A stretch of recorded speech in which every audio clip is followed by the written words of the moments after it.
Ya, Assalamualaikum warahmatullahi wabarakatuh. Nama saya Asia Hasanah. Nah, sekarang saya akan mempresentasikan bangunan kos-kosan yang selama ini saya buat. Bangunan kos-kosan saya terletak di lahan Indomaret Sukabirus. Dengan tadinya lahan Indomaret Sukabirus itu berbentuk trapesium dan berukuran lebarnya itu 8 meter dikali ke sini 22 meter dan panjang sebelah sininya itu 19 meter. Nah, tapi bangunan Indomaret itu sendiri hanya berukuran 8 kali 15 meter. Jadi saya memanfaatkan semua bangunannya 8 kali 15 meter, namun saya tambahkan 4 meter ke depannya. Karena bangunan kos-kosan saya 8 kali 19 meter. Dan untuk zoning, kosan-kosan saya terdiri dari 3 lantai. Di lantai pertama itu terdapat kamar laundry dan ruang laundry dan ruang pembantu. Kemudian di lantai kedua terdapat 6 kamar mahasiswa dan 1 ruang TV, juga balkon.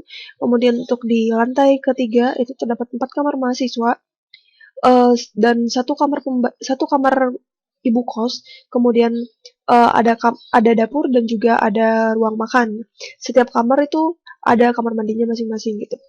Nah, untuk teknologi yang saya gunakan sendiri, saya menggunakan roof vegetation untuk menurunkan cooling load dan juga PV panel sebagai energi cadangan listriknya. Kemudian untuk cooling load-nya sendiri itu saya lebih memfokuskan ke pemilihan materialnya gitu. Nah, untuk di pemilihan materialnya kita dapat di OSM sendiri saya sudah merancangnya di OSM. Nah, seperti ini bentuknya. Kita bisa lihat di inspektornya. Nah, construction yang saya gunakan itu ada untuk dinding itu namanya medium exterior wall. Nah, medium exterior wall seperti ini. Kenapa saya pilih ini? Karena ini tuh U value cukup kecil. Setelah dihitung itu sekitar 0,4 dan itu sebanding dengan nilai konduktivitasnya gitu. Kemudian untuk atap saya menggunakan eco roof dengan berbagai layer. Ada layer luarnya itu base eco, kemudian layer kedua dan ketiganya. Kemudian setelah saya meng-assign atap, saya juga membuat untuk windownya itu saya menggunakan double low E vacuum. Kenapa? Karena U factor cukup kecil, yaitu sekitar 0,634 watt per meter kuadrat Kelvin. Nah, setelah saya meng-assign ini tersebut, saya membuka Open Studio. Di Open Studio ini saya mendefinisikan load-load yang ada seperti people untuk di tiap-tiap space yang saya buat. Seperti people di dapur, people di kamar, ruang makan, ruang pembantu, dan ruang TV. Kemudian saya meng-assign light-nya menggunakan LED 5 watt dan 8 watt gitu. Kemudian saya meng-assign electric equipment di tiap-tiap space yang saya buat. Seperti di dapur ada kulkas dan dispenser, di kamar mahasiswa ada laptop, dispenser, dan TV, sama seperti kamar ibu kosnya.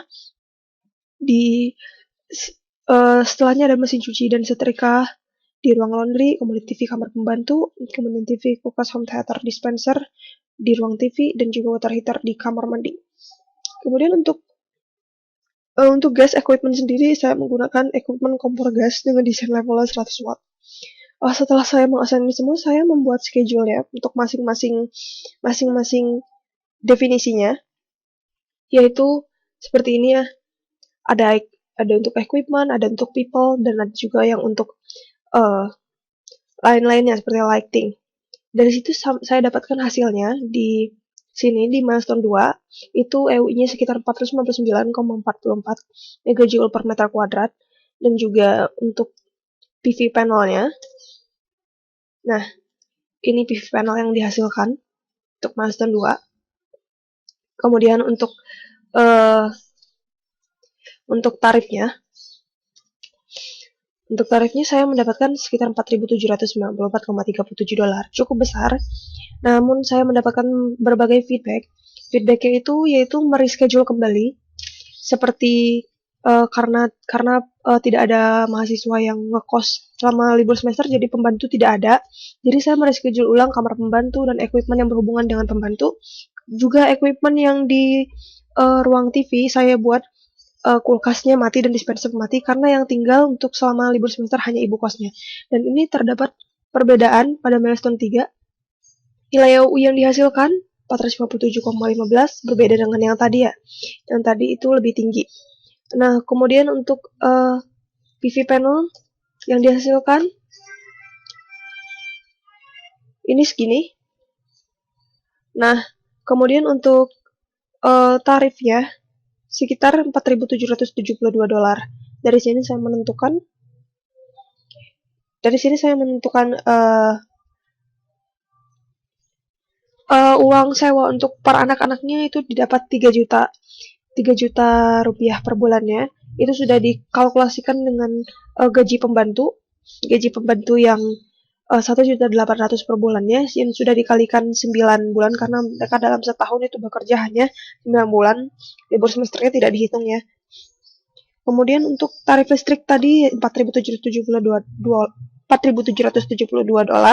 dan juga untuk tarif gasnya, pengeluaran untuk gasnya itu sekitar 440.000 per bulan karena menggunakan gas 12 kilo, gas LPG 12 kilo per bulannya.